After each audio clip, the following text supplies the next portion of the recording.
Under Atta Mills, there was a commission that was put in place.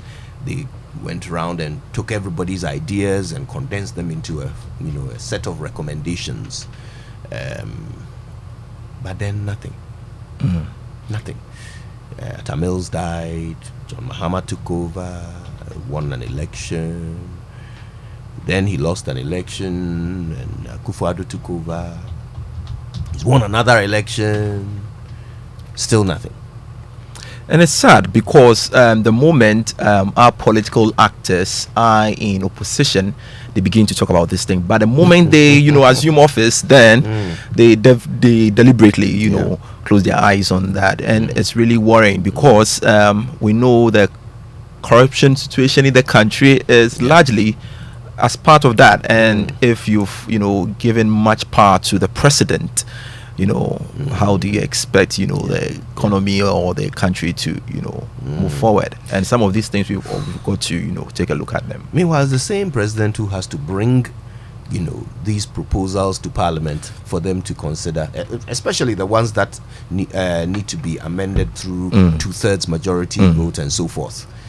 Yeah, it's the president who has to bring them to Parliament. Yeah. Meanwhile, he's the one whose powers will be curtailed. Anyway, look, it seems that if you were to talk to anybody from NDC or NPP, you would get a general consensus and agreement that we need to upgrade our constitution. But step one, who should take step one? No one seems ready to blink first. So today we're going to have a conversation about the practical steps. Like, what should happen first? What's the first thing that we must do so that we can actually have a better constitution to serve our purposes better? God knows how many years into a new, a republic, fourth republic. Yeah, we need to tweak the thing, make it a bit better. 92 was a long time ago. Very long time ago. 32 years. Charlie. We have a sing. All right, so we're doing that today. But first, for the 6 a.m. news, let's say a big thank you to Total Energies. Total, we go the extra mile for you. Absa Bank Ghana Limited, helping you find a way to get things done. And Millennium Insurance, your trustworthy partner. Speaking of Total Energies, a poorly maintained car engine can age faster. That's why Total offers specially formulated quartz engine oil with age-resistant technology. It's a breakthrough innovation that ensures optimal performance for your engine and improves protection against mechanical wear by up to 74%, even under extreme temperatures and pressures. Choosing quartz from Total Energies is choosing the engine oil that keeps your engine running efficiently and effectively. Quartz, keep your engine younger for longer. And now for the Joy Business Minute, brought to us by Consolidated Bank Ghana, CBG, we stand with you, and MacDan Aviation, your dependable private aviation solution.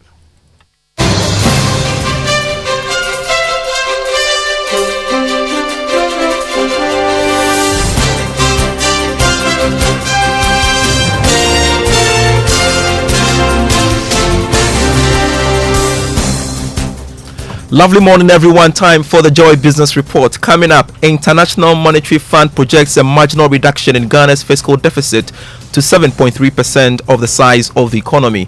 Also in this bulletin, Ghana's multilateral partners and donors pledge to support the country's economic recovery, but pushes for some structural reforms.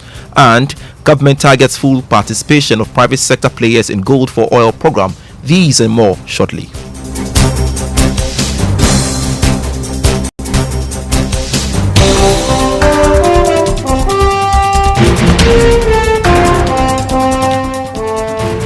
Grateful for your company. I am Pius, Kojo, Backah. To our very first story.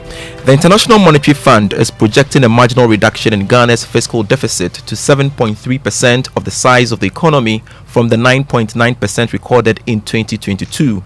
That's according to its April fiscal monitor report.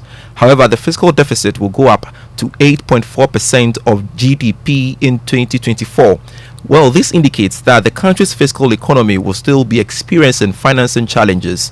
The primary balance, which is the difference between revenue and expenditure without interest payments, will end this year with a surplus of 0.1% in relation to the size of the economy from a deficit of 2.8% in 2022.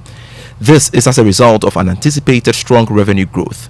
Meanwhile, the managing director of the IMF, Kristalina Georgieva, says her outfit will deepen its support for low-income countries, saying it has provided $24 billion of financing support since the start of the COVID-19 pandemic. We are no more at the time of providing emergency financing. Instead, we have very strong demand for upper credit tranche programs to help these countries build fundamentals to create opportunities for growth and employment for their people. We know that at the time when the global economy is still experiencing a multiplicity of challenges, slow growth, high inflation, for these countries it translates into holding them back in their aspiration to catch up with the better offs. Managing Director of the IMF, Georgina Georgieva there. Still on the IMF World Bank Springs meeting, Ghana's donors and multilateral partners have expressed their commitment to support the country come out of the current economic challenges. They are, however, pushing for some structural reforms that will prevent the economy from getting back to the current situation. George Yafe reports. Based on our engagement, it is clear that these partners just cannot afford for Ghana's economy to go down. Therefore, they have indicated their preparedness to offer the necessary assistance to Ghana for it to come out of the current economic crisis. But this support will not come free. These partners, which includes the World Bank, IMF, the US government, the International Finance Corporation, JICA, the EU, want Ghana to institute the necessary fiscal reforms that will put the economy on a strong footing. One can talk about improving the country's revenue situation.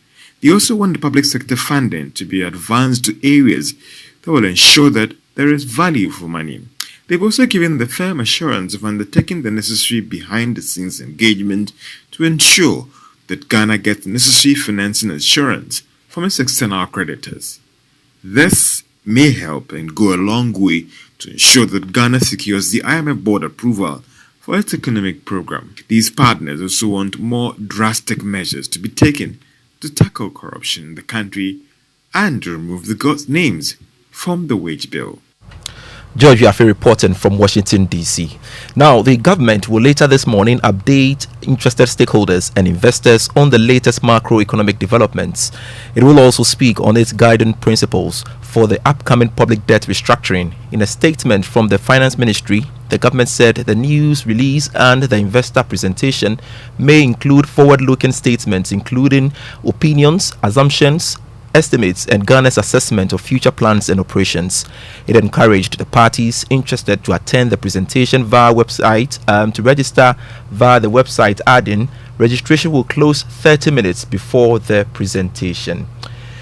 Now, government statistician Professor Samuel Kobnenim has stated that the continuous drop in the prices of petroleum products is yet to reflect on transport fares.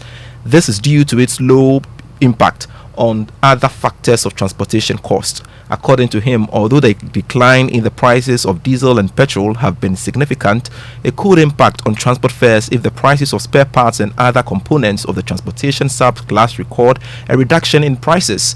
Professor Enim was reacting to the current rate of inflation, which dropped to 45%. Here is more in this report. The rate of inflation for March 2023 witnessed a fall to 45% as a result of some deflation recorded in food and non-alcoholic beverage subgroups, according to the Ghana Statistical Service data. The drop is significant due to the level of increase recorded by inflation some few months ago after it declined to 52.8% in February 2023. Government statistician Professor Samuel Kobuna Enim believes that the consumer price index has been consistent with the decline since the beginning of the year, a situation he attributes to many factors. Inflation for the month of March 2023 stood at 45.0% for March 2023.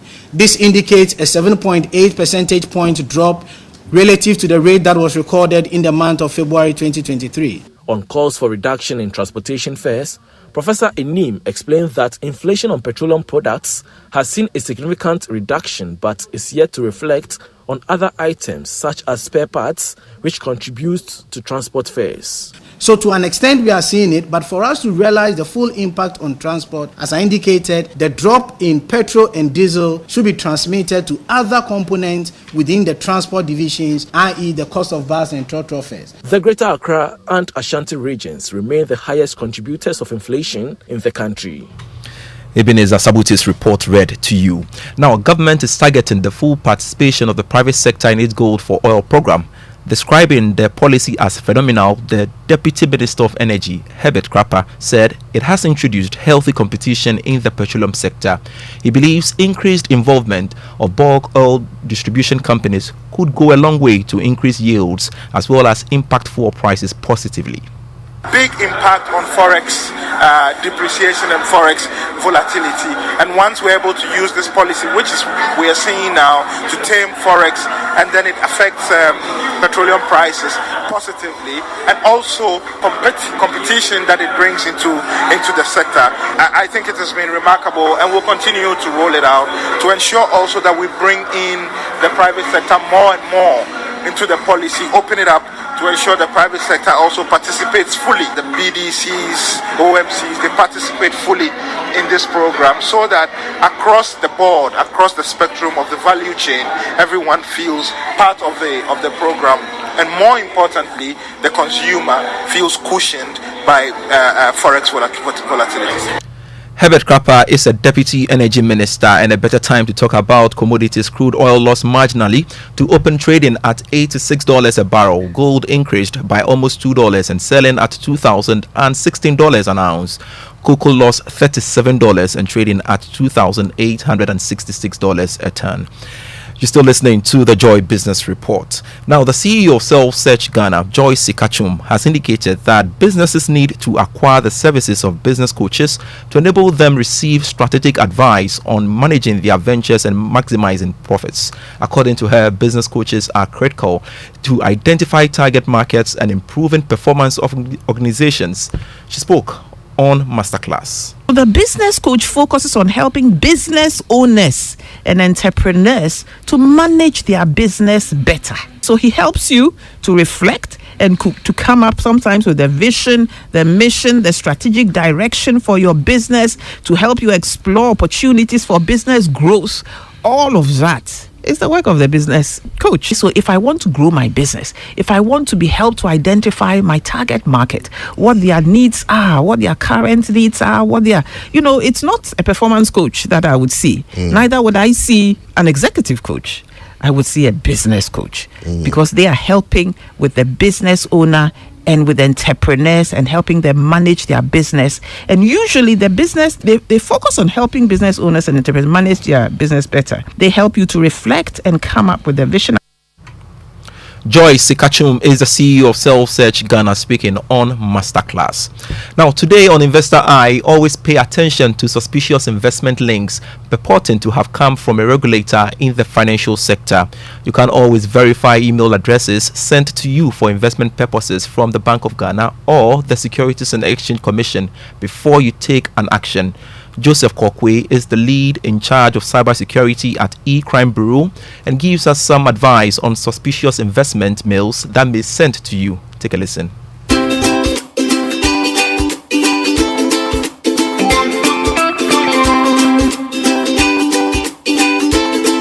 Look at the sender of the mail.